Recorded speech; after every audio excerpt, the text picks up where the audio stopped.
Everyone, कैसे हैं आप सब। आई होप आप सब एकदम बढ़िया होंगे। मैं भी एकदम बढ़िया हूँ।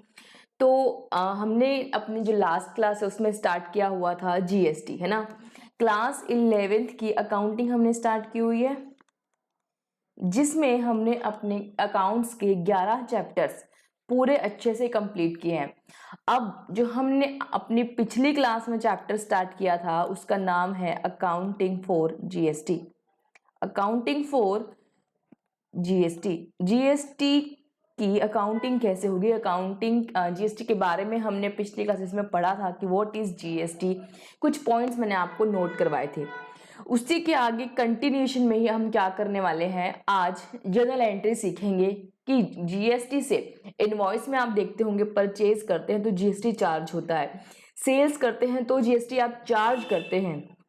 तो वो जीएसटी का हमारे बुक्स ऑफ अकाउंट्स पर क्या फर्क पड़ने वाला है, हम कैसे इन ट्रांजैक्शंस को रिकॉर्ड करने वाले हैं, कैसे जीएसटी को सेट ऑफ करने वाले हैं, कैसे इनपुट जीएसटी परचेज पर हम परचेज पर जो हम पे करते हैं। मैंने आपको कल बताया था, मैंने आपको कुछ कल पॉइंट्स बताए थे, अगर मैं आपको रिकॉल करवाऊं।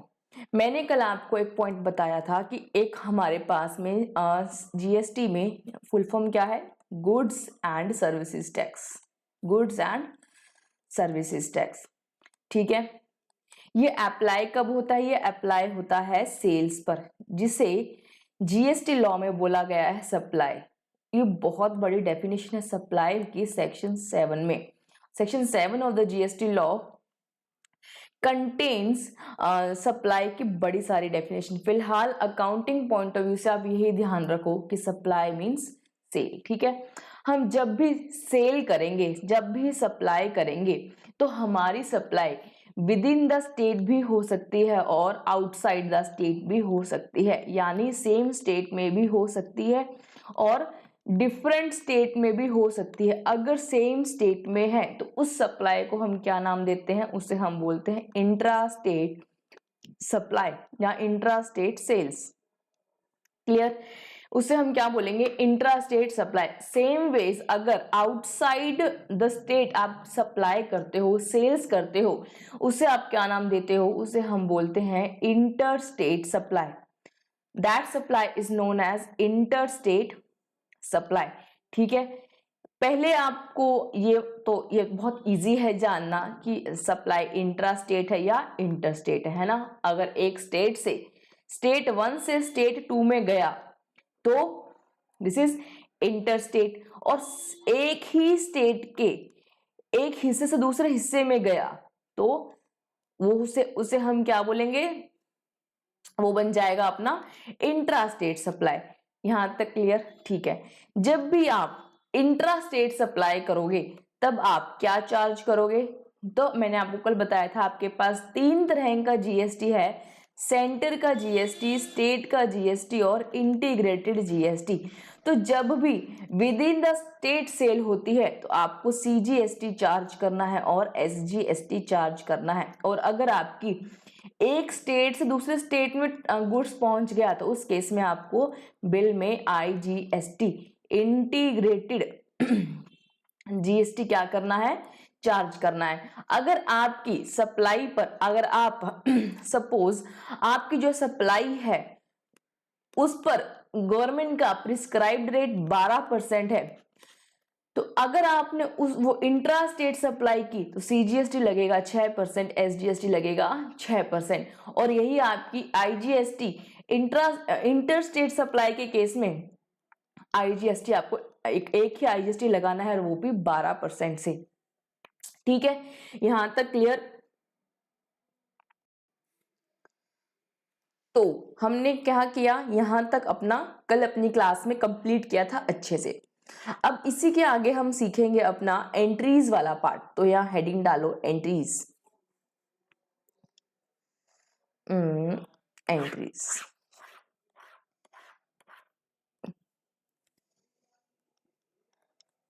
जर्नल एंट्रीज,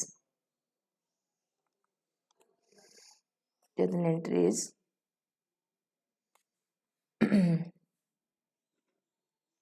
ठीक है। तो चलो यहां लिखते हैं सबसे पहले नंबर 1, परचेज ऑफ गुड्स पर, परचेज ऑफ गुड्स। यहाँ पर हम 2 कॉलम बना लेते हैं। यहाँ लिख लेते हैं इंट्रा स्टेट सप्लाई, और एक हो गया मेरे पास इंटर स्टेट सप्लाई, ना लिख के इंटर स्टेट और इंट्रा स्टेट। ठीक है, चलो। अगर आप परचेजेस करते हो तो एंट्री क्या होगी? Purchases account debit. समझना ध्यान से,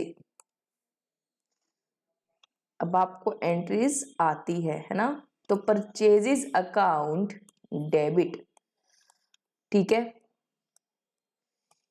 आप कुछ टैक्सेस पे करेंगे, इनपुट इंट्रा स्टेट है तो input CGST account debit, input SGST। एक बार नोट करो, सिर्फ नेक्स्ट क्लास में इसको समझेंगे, ठीक है।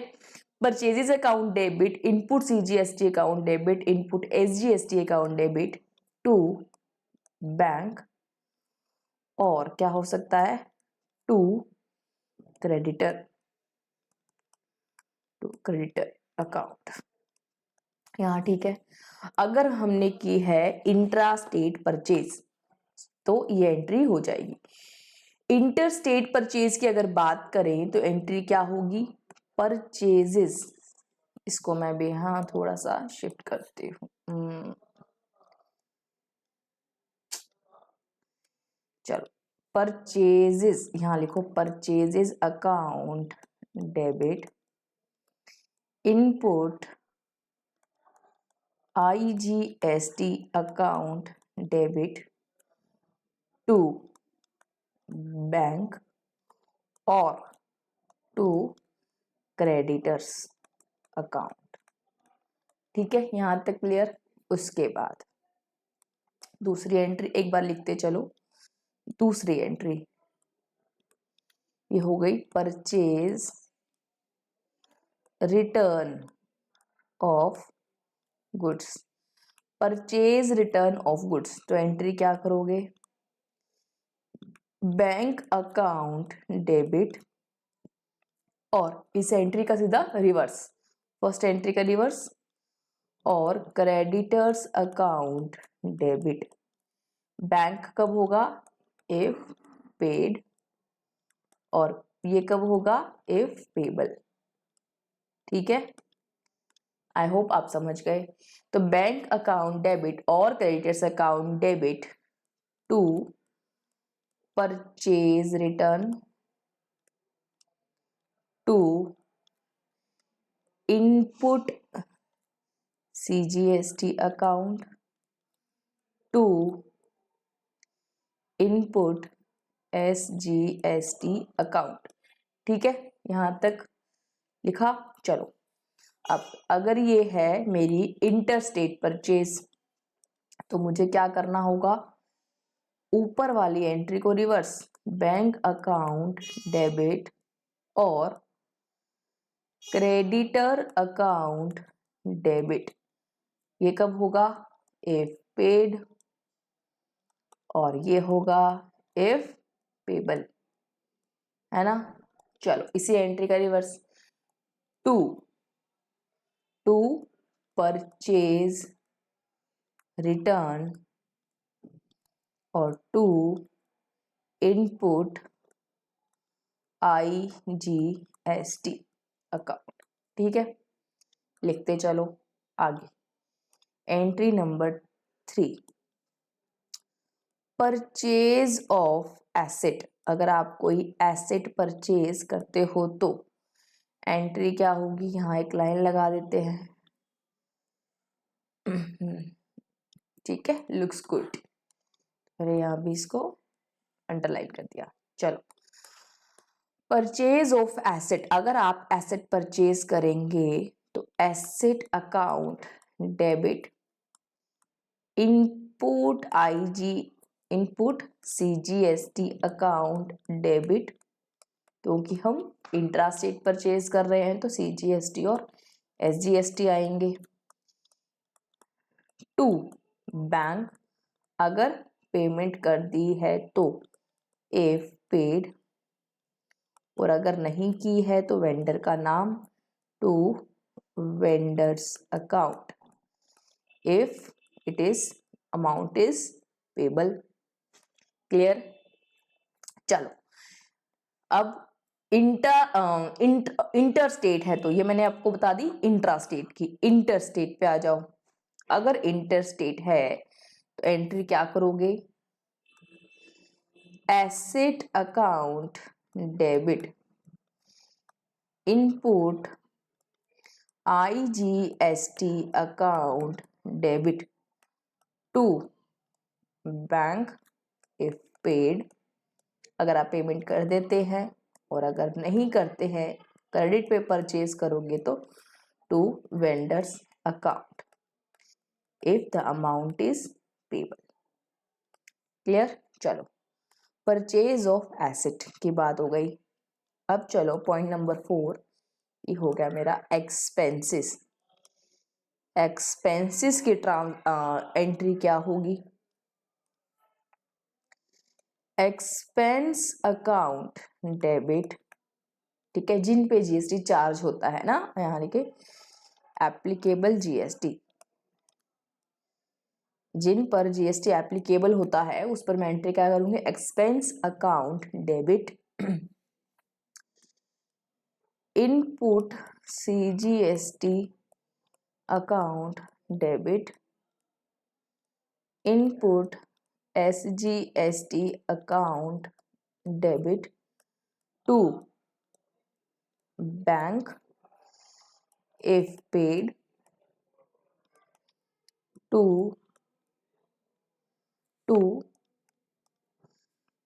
expense payable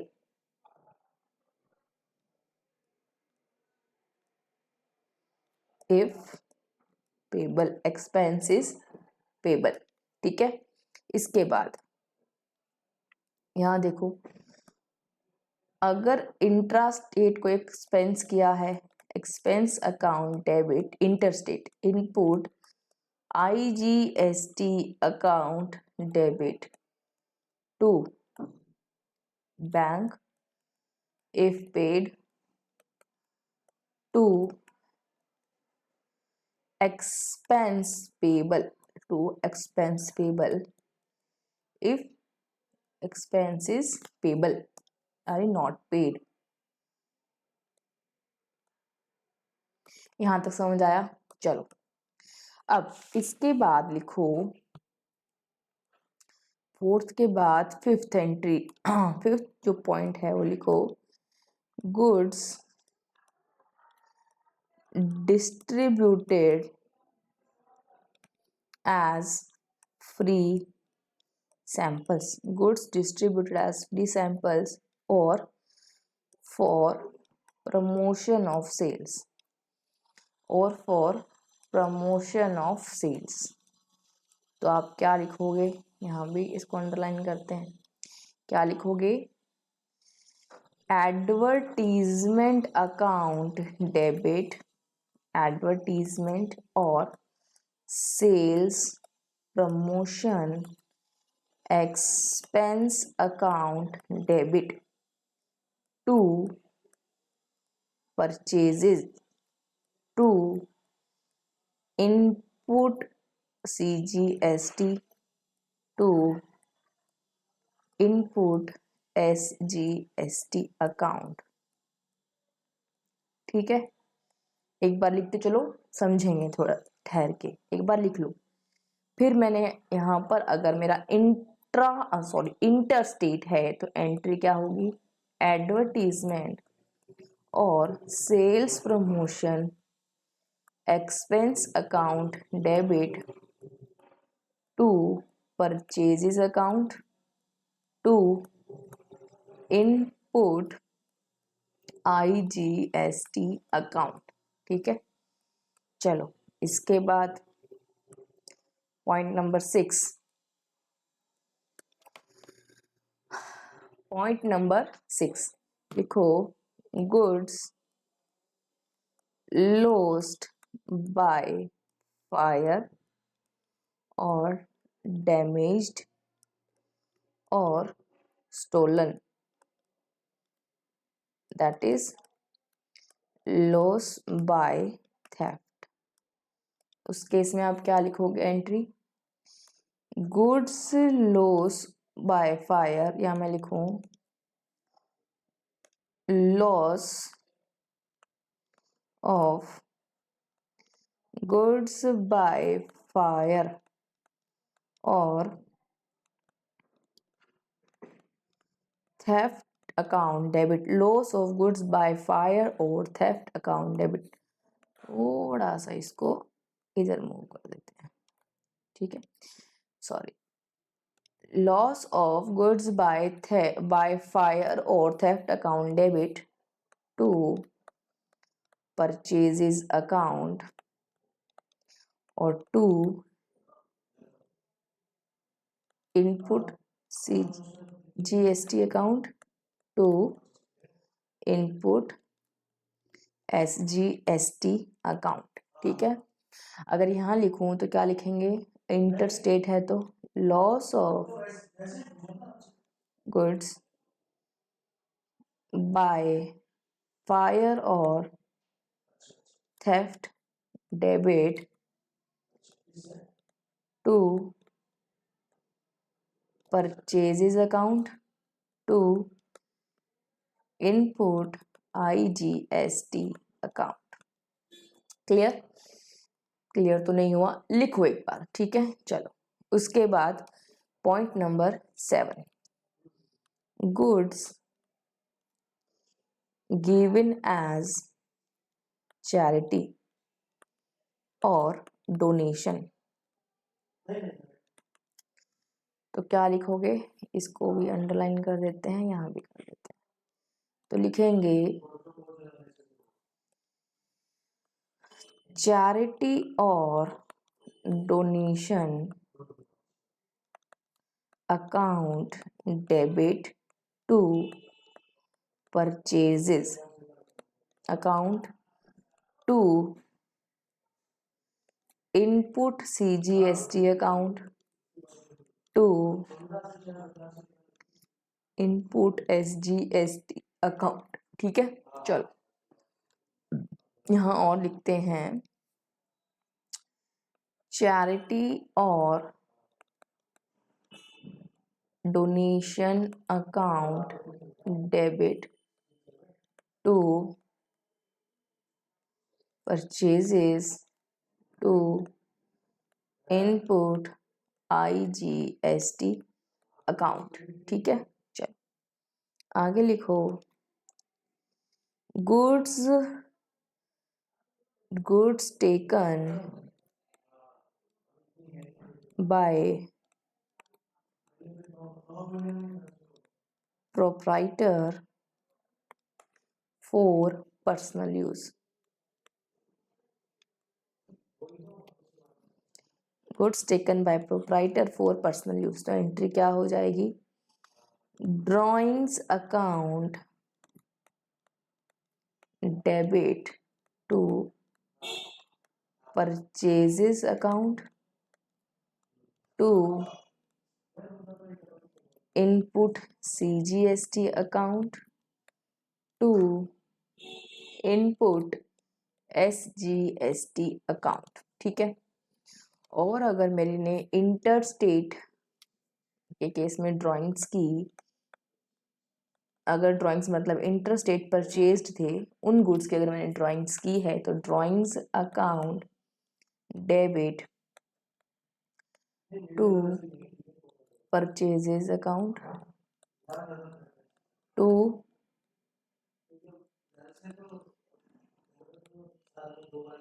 input IGST account.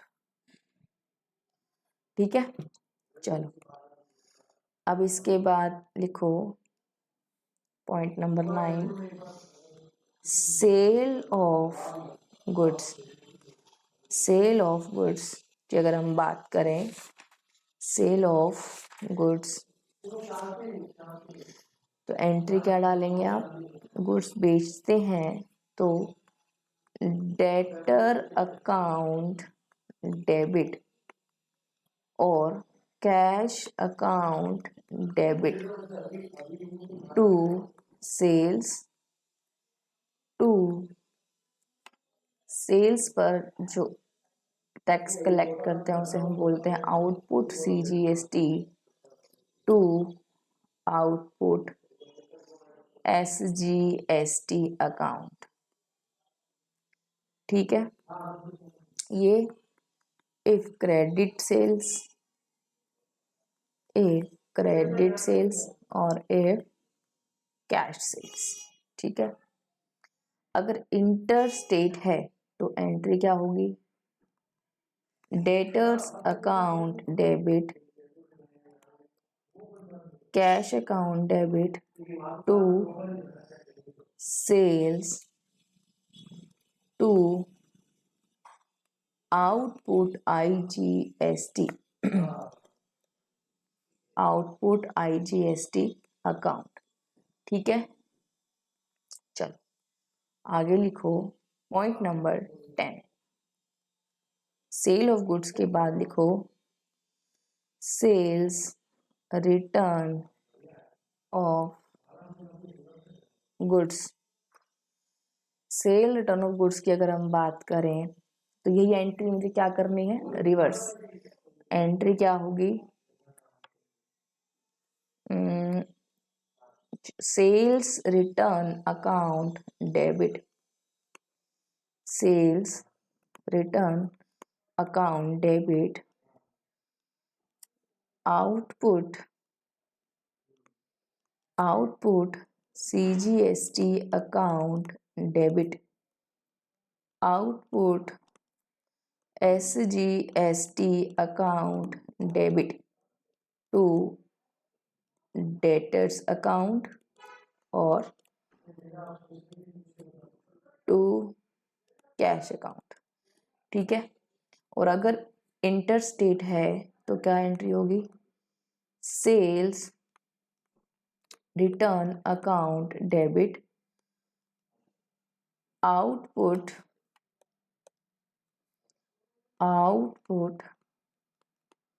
IGST account debit to debtors account और टू कैश अकाउंट। ठीक है, ये कब होगा, इफ क्रेडिट सेल है और ये इफ कैश सेल है, ये भी इफ क्रेडिट और ये इफ कैश। चलो पॉइंट नंबर 11। अगर हम बात करें इनकम की, इनकम की अगर हम बात करें एंट्री क्या होगी, बैंक अकाउंट डेबिट, ठीक है, या accrued income account debit to income account to output CGST account to output SGST account. ठीक है, अगर ये मेरी है इनकम फ्रॉम अनदर स्टेट तो एंट्री हो जाएगी bank account debit, bank account debit accrued income account debit to income to output IGST account. ठीक है, चलो इनकम अकाउंट और आउटपुट IGST अकाउंट। अब 12th पॉइंट लिखो, 12th पॉइंट लिखो 12th पॉइंट लिखो, expenses on which GST credit is not available. GST credit is not available, उसकी entry क्या होगी? एंट्री होगी expense account debit, expense account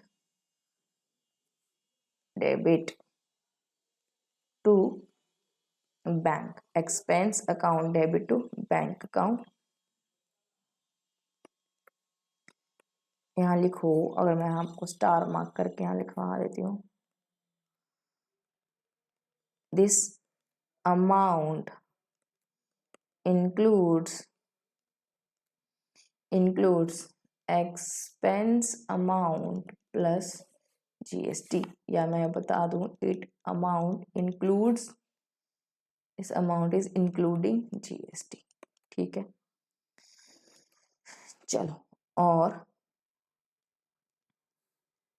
inter state भी अगर आपको ऐसा एक्सपेंस करते हो तो expense account debit to bank amount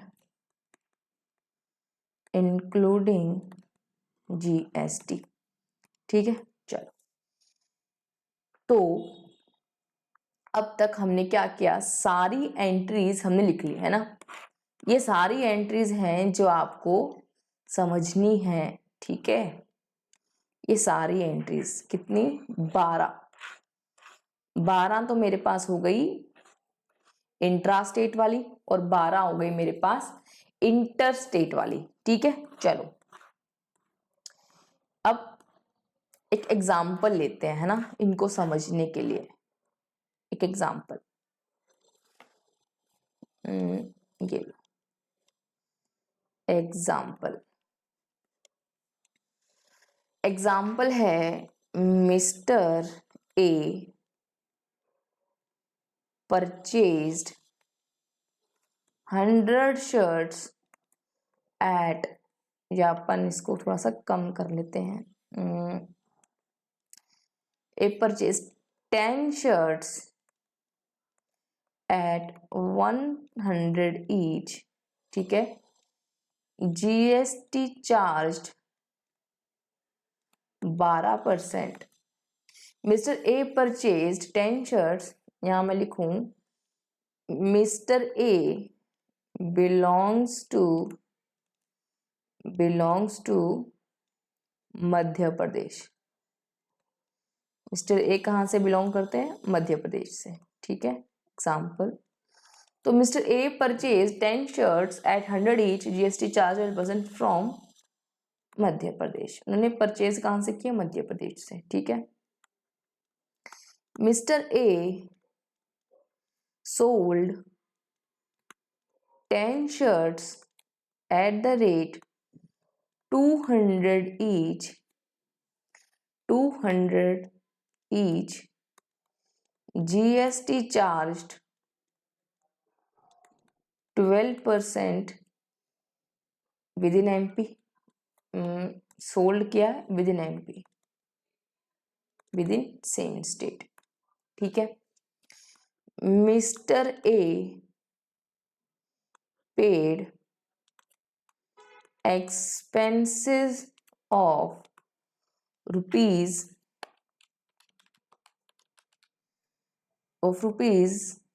1000 plus GST at the rate 18%। ठीक है, मिस्टर ए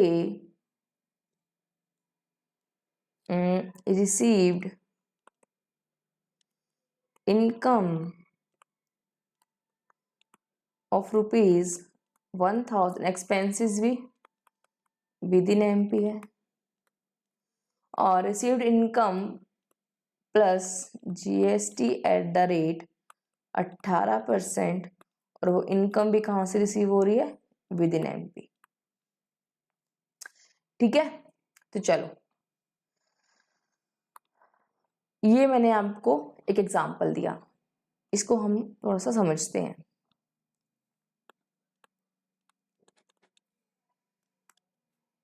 परचेज किया है 10 शर्ट्स इनटू, अगर मैं यहाँ लिखूं परचेज कॉस्ट, परचेज कॉस्ट कितनी है 10 इंटू 100। मिस्टर ए की परचेज कॉस्ट है 10 इंटू 100 1000 प्लस लगा से एमपी से है तो लगा होगा सीजीएसटी और एसजीएसटी। रेट है आइटम पर, उस जो आइटम है, जो आइटम ऑफ जिस पर आप वो ट्रेडिंग कर रहे हैं, आइटम ऑफ जो ट्रेड है उस पर रेट है 12%, तो सीजीएसटी लगेगा 6% और एसजीएसटी भी हो जाएगा 6%। यानी ये कितना हो गया 1000 पर अगर मैं बात करूं 6%, तो ये कितना हो गया मेरे पास 60 रुपीज और ये भी हो गया 60 रुपीज।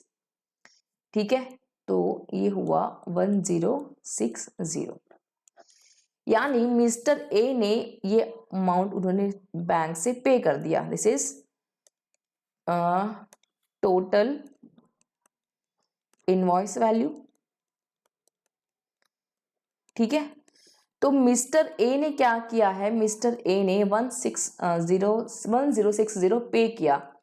ही पेड, इस ट्रांजैक्शन को आप समझो, उसने 1060 पे किया, इसका मतलब उसने गुड्स के लिए पे किया है 1000 रुपीज और टैक्स के लिए पे किया है 120 रुपीज। सॉरी, ये तो हो गया 1120 ना, 1120। ठीक है, तो गुड्स के लिए पे किया है, ही पेड 1060, इसका मतलब गुड्स के लिए पे किया है 1000 और टैक्स के लिए पे किया है 120। यहाँ भी चेंज कर देना पड़ेगा ना, तो ये 1120। ठीक है, ये टैक्स का है। तो जो हम परचेजेस पे करते हैं उसे हम क्या बोलते हैं, मैंने आपको बताया था इसमें कुछ टैक्स है जो परचेज पे होता है, उसे हम बोलते हैं इनपुट टैक्स। इनपुट सीजीएसटी है, इसके अंदर 60 रुपीज का, और इनपुट एसजीएसटी है। परचेज पे करेंगे, परचेज कर ला रहे हैं, गुड्स अपने पास ला रहे हैं तो इनपुट आ रहा है, तो हम ला रहे हैं तो उस पर टैक्स दे रहे हैं, तो इनपुट हुआ मेरे पास में सीजीएसटी का 60 रुपीज का और एसजीएसटी भी आ गया मेरे पास 60 रुपीज का। यहां तक क्लियर? ठीक है, तो मेरे पास में इनपुट सीजीएसटी है फ्रॉम दिस ट्रांजैक्शन, 60 रुपीज का इनपुट सीजीएसटी और 60 रुपीज का इनपुट एसजीएसटी है। ठीक है, चलो अब क्या हुआ, मिस्टर ए सोल्ड, क्या कर दिया, सेल कर दिया 10 shirts 200 each within MP, sale कर दी है और जीएसटी चार्ज किया 12%। ठीक है, चलो अब हम इस ट्रांजैक्शन की बात करें। सेल वैल्यू कितनी है, सेल्स वैल्यू की अगर हम बात करें 10 शर्ट्स 200 में, तो 2000 की सेल्स वैल्यू है। सेल करेंगे जब हम, तब हम क्या करेंगे, सीजीएसटी चार्ज करेंगे। देखना पड़ेगा कि हम सेल कहाँ कर रहे हैं, जिस पर्सन को हम सेल कर रहे हैं वो मेरे स्टेट का है या दूसरे स्टेट का है। अगर वो मेरे स्टेट का है, उसका प्लेस ऑफ बिजनेस मेरे स्टेट का है, तो मैं सीजीएसटी चार्ज कर दूंगी उसमें 6% और एसजीएसटी भी चार्ज कर दूंगी 6%। अगर वो दूसरे स्टेट का होता तो मैं क्या चार्ज करती, इन दोनों की जगह मैं आईजीएसटी चार्ज करती at the rate 12%. One tax will be charged, that is IGST. ठीक है, but this is not the case, तो मैं एक बार इसको हटा रही हूं। तो कितना हुआ, 6% ये हो गया 120 और ये हो गया मेरे पास 120, तो 2240 रुपीज मेरे पास क्या आ गए, मेरी टोटल, ये मेरी क्या थी, ये मेरी थी परचेज कॉस्ट और ये है मेरी sales value, total sales value, total invoice जो मैंने जितने का बिल बनाया है, टोटल इनवॉइस वैल्यू। ठीक है, अब जो मैंने रिसीव किया, मिस्टर ए ने, ही रिसीव्ड, कितना रिसीव किया उसने 2240। तो जो आपने रिसीव किया क्या वो आपका है? बिल्कुल नहीं। आपने रिसीव किया 2240, जिसमें से आपका कितना है? जो गुड्स का कंपोनेंट है वो है 2000, दिस इज योर्स। और जो आपने टैक्स कलेक्ट किया, ये वाला बिल में आपने तो 2240 कलेक्ट कर लिया कस्टमर से, लेकिन इसमें जो 240 रुपीज है वो किसका है? वो गवर्नमेंट का है। तो इसमें अगर मैं बात करूं, जो मैंने सेल्स पर कलेक्ट किया, परचेज पे किया था, सेल्स पर कलेक्ट किया, उससे हम क्या नाम देते हैं? आउटपुट।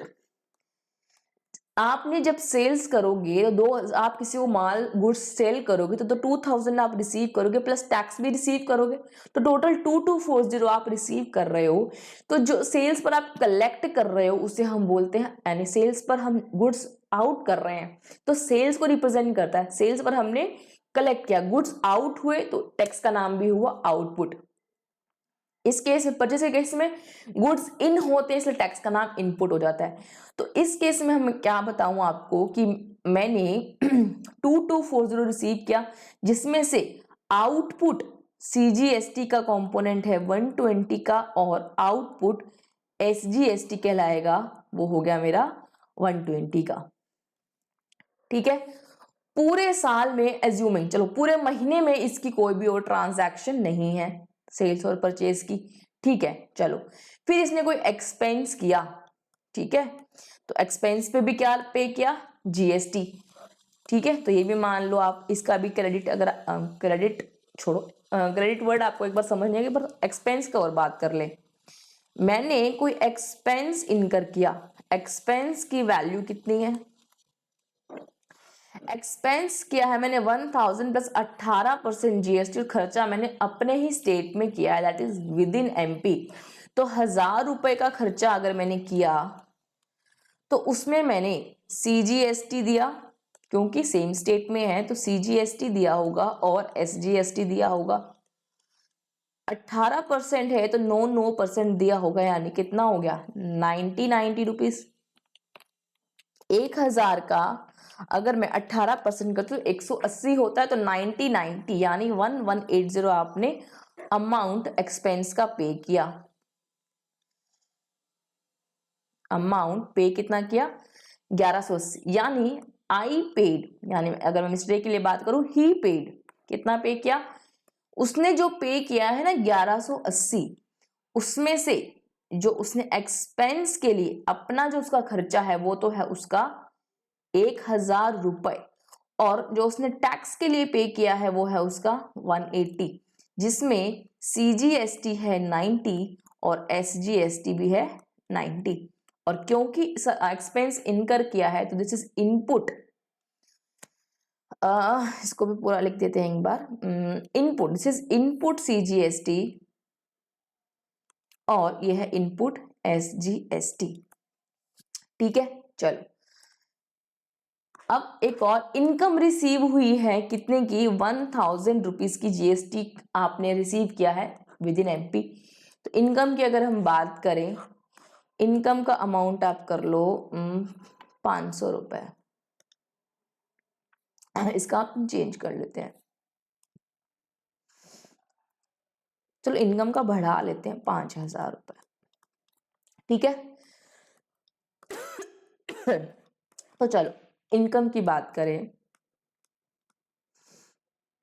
इनकम कितने की है? 5000 रुपए, विद इन सेम स्टेट में है तो सीजीएसटी चार्ज करना पड़ेगा 9% और एसजीएसटी चार्ज करना पड़ेगा 9%। तो क्योंकि मैंने इनकम रिसीव की है 5000 रुपए की और अपने ही स्टेट से, तो जीएसटी है का रेट 18%, तो सीजीएसटी और एसजीएसटी हो गए 9%, तो 5000 पे 9% होता है मेरा 450 और 450, तो टोटल कितना हो गया मेरा? ये हो गया 5900 रुपीज। तो जो मैंने रिसीव किया, यानी मिस्टर ए ने जो रिसीव किया है 5900, क्या वो उसकी पूरी की पूरी इनकम है? नहीं, उसकी इनकम है सिर्फ और सिर्फ 5000 की, और 900 जो है वो गवर्नमेंट का है, क्योंकि वो क्या है? टैक्स। और टैक्स किसका होता है? गवर्नमेंट का। तो इसमें अगर मैं बाइफरकेट करूं, सेंटर का टैक्स कितना है, मुझे डिपॉजिट कराना है अकाउंट में, तो सेंट्रल के लिए मैंने कलेक्ट किया है 450 और स्टेट गवर्नमेंट के लिए कलेक्ट किया है मैंने 450। क्लियर? चलो, अब पूरे साल में मेरे पास और कोई ट्रांजैक्शन, एज्यूमिंग कोई और ट्रांजैक्शन नहीं है, तो क्या होगा, जो जो आपने टैक्सेस पे किया है आप बट उसका टोटल करो। अगर मैं बात करूं, मैंने टैक्सेस कलेक्ट किया, उससे हम क्या बोलते हैं? Output GST. Output GST. तो कुछ आपने सीजीएसटी कलेक्ट किया है और आपने कुछ एसजीएसटी कलेक्ट किया है। आउटपुट सीजीएसटी कितना है आपका? अगर टोटल लगाएं कितना हुआ? ये परचेज पे किया, ये 120 और 120, एक तो ये है, और 450 प्लस 450, 120 प्लस 450, यानी देखो एक तो मेरा है आउटपुट जीएसटी 120, और एक है मेरे पास, ये भी मेरा क्या है? Output GST. तो ये भी हो गया मेरे पास आउटपुट। तो 450 प्लस 120, ये कितना हो गया मेरे पास में? 570। तो आउटपुट सीजीएसटी है मेरे पास 570 का, और आउटपुट एसजीएसटी भी है 570 का। मैंने कुछ पे भी किया है, देखो जो मैंने कलेक्ट किया, इसका मतलब क्या हुआ? जो आपने आउटपुट जीएसटी मतलब जो आपने गवर्नमेंट के लिए रिसीव किया है, या मैं बोलूं गवर्नमेंट के बिहाफ पर रिसीव किया है, गवर्नमेंट के बिहाफ पर रिसीव किया। गवर्नमेंट के बिहाफ पे कितना रिसीव किया है आपने? 570 और 570, तो इतना मुझे आइडियली जमा करा देना चाहिए। बट मैंने ये अमाउंट देखो परचेज किया था 1120, तो 60 रुपीज ये वाले 60 रुपीज क्या मैंने यहाँ पे नहीं किए? जब मैंने परचेज किया था पूरा 1120, तो 60 और 60 ये मैंने पे कर दिया, ये सीजीएसटी मैंने पे कर दिया परचेज के टाइम पे 60 और 60। सेम वेज एक और ट्रांजैक्शन मैंने एक्सपेंस किया था जिसमें मैंने 1180 पे किया था, 180 मैंने टैक्स पे कर दिया, यानी सीजीएसटी 90 पे कर दिया और एसजीएसटी भी 90 पे कर दिया। तो जो पे किया है आपने, क्या आपको उसका क्रेडिट नहीं मिलना चाहिए? मिलना चाहिए। तो उसे बोलते हैं credit, that is input tax credit. उस जो टैक्स का आप क्रेडिट लेते हो उसे हम बोलते हैं इनपुट टैक्स क्रेडिट, है ना? तो आपका इनपुट जीएसटी कितना है, उसको उसकी आप क्रेडिट ले लो। क्रेडिट लेने का मतलब उसको आप एडजस्ट कर लो। आपने कितना पे किया? 90 यहाँ पे किया, 60 यहाँ पे किया, तो 60 प्लस 90 ये हो गया आपका 150। तो 150 आपने यहाँ पर पे किया और 150 आपने एसजीएसटी पे किया। तो टोटल की अगर हम बात करें, अब बताओ नेट पेबल अब आएगा ना। जो मैंने रिसीव किया आइडियली मुझे वो 570 रुपए मुझे पे करना चाहिए था, but I have already paid 150, तो मुझे नेट जो पे करना पड़ेगा वो कितना बन जाएगा? 570 माइनस 150, ये हो गया मेरा 420 रुपए। तो 420 मुझे नेट सीजीएसटी सेंटर के अकाउंट में जमा कराना है, और 420 रुपए ही मुझे क्या करना है? स्टेट के अकाउंट में जमा कराना है। ठीक है, इसे हम बोलते हैं इनपुट टैक्स क्रेडिट। तो आपने क्या किया? क्रेडिट ले लिया। दैट इज, अगर मैं आपको लिखाऊं, एडजस्टिंग द जीएसटी पेड, या अगर सिंपल भाषा में लिखा दूं आपको, adjusting the input GST, adjusting the input GST with output GST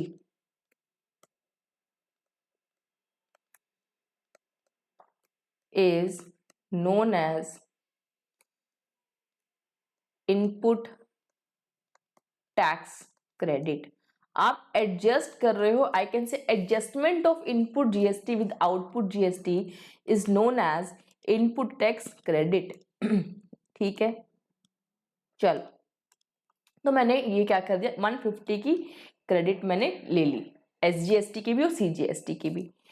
ठीक है, तो चलो, ये आपको कॉन्सेप्ट समझ आया होगा कि इनपुट सीजीएसटी क्या है, इनपुट एसजीएसटी क्या है और output GST, output CGST, output SGST क्या है। ठीक है, तो जब भी आप कुछ परचेज करोगे तो आपने देखो, अब एक चीज और बताती हूँ आपको, आपने क्या किया अगर आप, अब चलो अपने इस ट्रांजैक्शंस को रिकॉर्ड भी करते चलते हैं ना।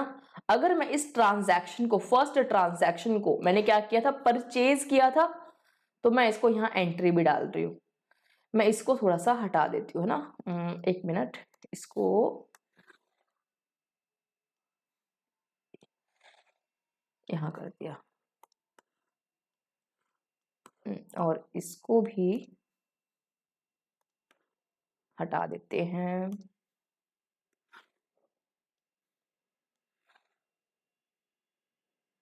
चल, ठीक है।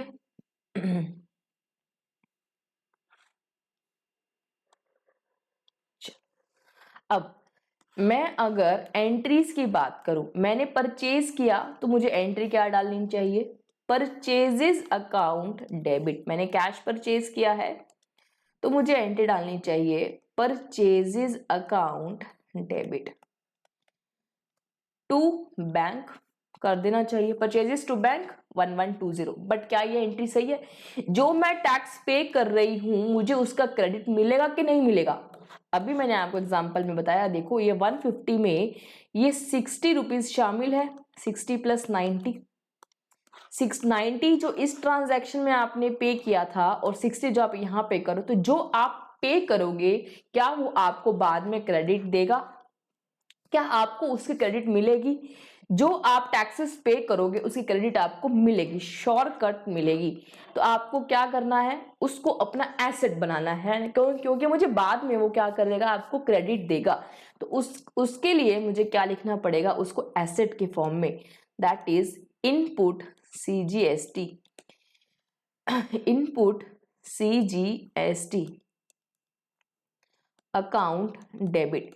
तो जो मैंने गुड्स के लिए परचेज किया, ये दिस इज माय गुड्स की परचेज, और ये मैंने टैक्स परचेज कर लिया, ये आप ये समझ लो कि मैंने 120 रुपए जो टैक्स पे किया वो मेरा एसेट बन गए। तो जिसके अंदर 60, जो 120 पे किया है उसमें 60 रुपीज तो सीजीएसटी का है और एसजीएसटी का भी कितना है मेरे पास में 60 रुपीज। तो परचेजेस की 1000 की मेरी गुड्स की वैल्यू, गुड्स को अलग रखो और टैक्स को अलग रखो। ठीक है, क्योंकि अलग रखने के लिए क्यों करना है, क्योंकि जो आप टैक्स को अगर अलग रखोगे तो जब आप सेल करोगे ट्रांजैक्शन को और जब गुड्स कलेक्ट से टैक्स कलेक्ट करोगे तो जो आपने परचेज पे किया है उसको आप क्या कर पाओगे, सेट ऑफ कर पाओगे, उसकी क्रेडिट ले पाओगे। इसलिए मैंने जो टैक्स पे किया उसको मैंने अलग से दिखा दिया कि मैंने 120 रुपीज के दो एसेट मैंने खरीद लिए। Purchases account debit, input CGST account debit, input SGST account debit to bank. मैंने पे कितना कर दिया, 1120, because it is a cash purchase. Clear?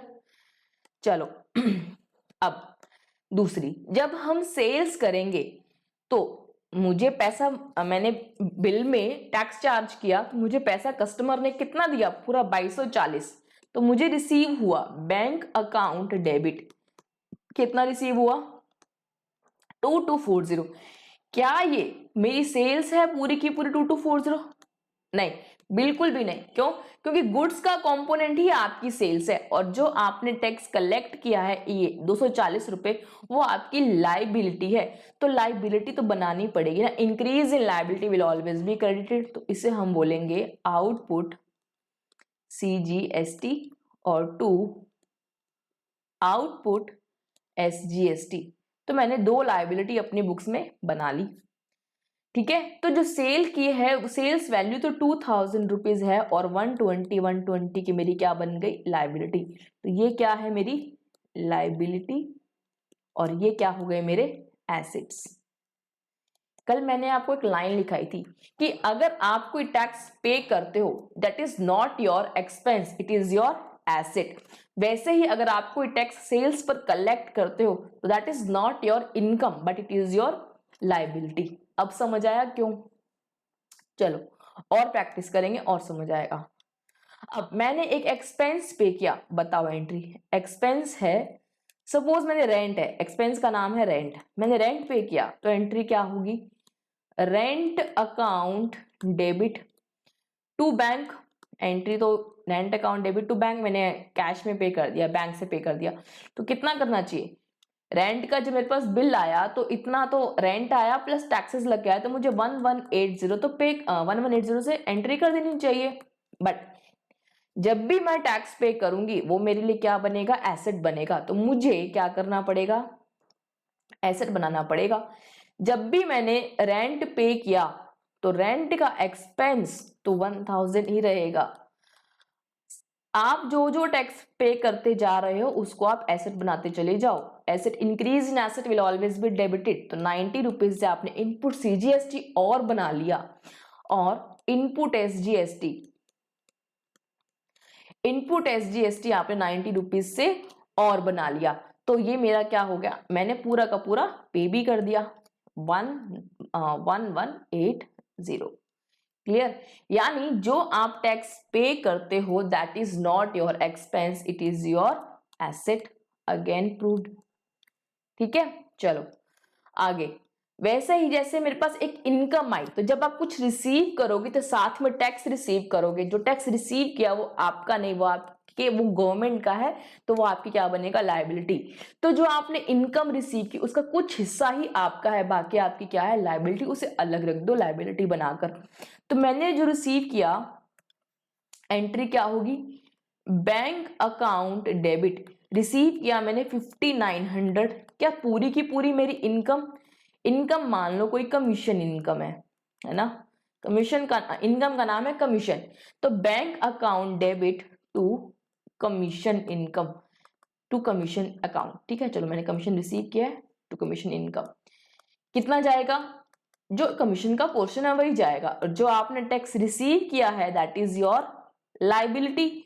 तो आप इसे अपनी जेब में नहीं रख सकते, इसे आपको क्या करना पड़ेगा? लाइबिलिटी बनाना पड़ेगा। इसका नाम क्या है? आउटपुट। आउटपुट क्योंकि आपने कलेक्ट किया है दैट इज आउटपुट सीजीएसटी और टू आउटपुट एसजीएसटी। ठीक है, टू आउटपुट सीजीएसटी और टू आउटपुट एसजीएसटी। यहां तक हुआ क्लियर? चलो ये एंट्रीज पर इनकम की, एक्सपेंस की, परचेज की और सेल्स की, यही चारों एंट्री मैंने आपको ऊपर लिखवाई थी। अगर मैं आपको दिखाऊं तो देखो, ये देखो, कहाँ गई एंट्रीज? ये नहीं, रुको, यहाँ पर परचेज किया तो एंट्री मैंने आपको क्या बोला? ये परचेज करोगे तो आप कुछ साथ में जो टैक्स पे करोगे, वो जो टैक्स पे करोगे आपके लिए क्या बन जाएंगे? एसेट। वो आपके क्या बन गए? एसेट। तो इनपुट सीजीएसटी और इनपुट एसजीएसटी को मैंने क्या बना दिया? अपना एसेट। ठीक है, ये हो गए मेरे इनपुट सीजीएसटी और इनपुट एसजीएसटी। क्लियर? अगर पेमेंट हो गई तो क्या कर देना? टू बैंक, नहीं हुई तो क्रेडिटर। यही करते हैं अपने। ठीक है, तो परचेजेस टू बैंक करते हैं, लेकिन जब आप परचेज करते हो, जो टैक्स पे करते हो, तो वो आपकी क्या बन जाएगा? एसेट। सेम वेज अगर इंटर स्टेट होता, दूसरे स्टेट से परचेज होती तो बस क्या फर्क होता? इसकी जगह इनपुट आईजीएसटी एक टैक्स लगता। ठीक है, चलो इसके बाद परचेज, इसके बाद मैंने आपको सेल्स की एंट्री बताई। सेल्स के केस में ये यहां पर सेल्स के केस में तो मैंने आपको ये एंट्री बताई थी, परचेज की एंट्री तो समझ आ गई। अब सेल्स की बात करते हैं।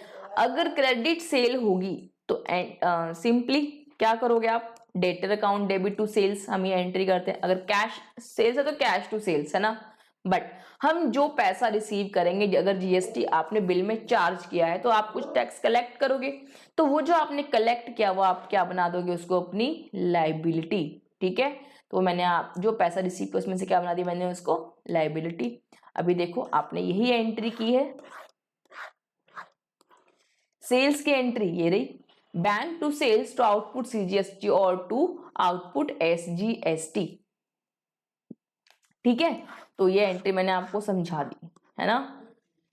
और यही अगर इंटर स्टेट होती तो क्या करते हम, इंटर स्टेट होती तो इन दो टैक्सेस की जगह हम एक ही टैक्स लगाते, उसका नाम होता आउटपुट आईजीएसटी अकाउंट। यहां तक क्लियर।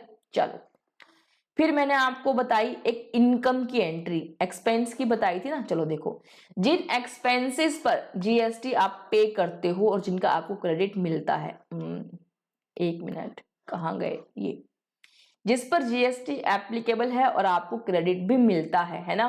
तो क्या लिखा मैंने, एंट्री क्या लिखी, एक्सपेंस टू बैंक कर देते, या एक्सपेंस टू, इस एग्जांपल रेंट है तो रेंट डेबिट टू बैंक कर देते अगर पे कर दिया, नहीं तो रेंट टू रेंट पेबल कर देते।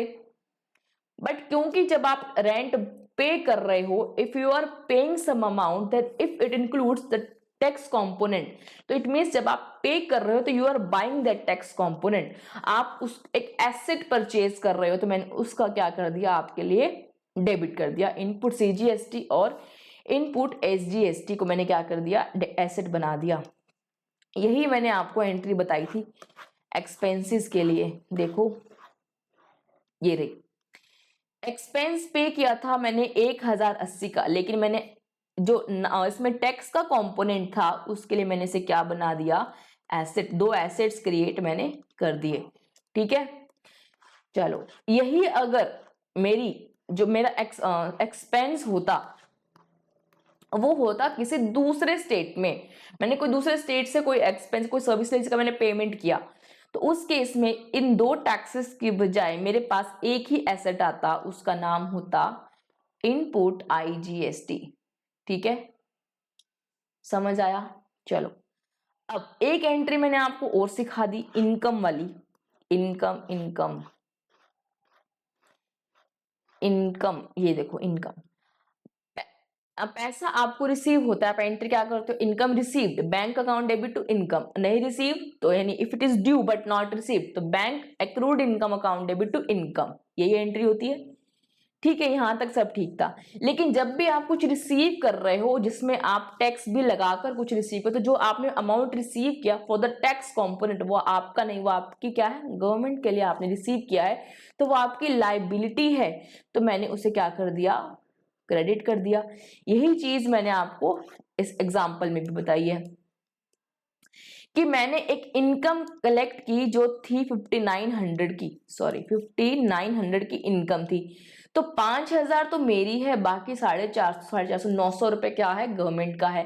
तो जो मैंने 5900 रिसीव किया उसमें मैंने अपनी इनकम 5000 माना, 450 450 रुपीज सेंट्रल गवर्नमेंट का है जो मेरी लाइबिलिटी है, मुझे उनको डिपॉजिट करना है, और स्टेट गवर्नमेंट का है 450।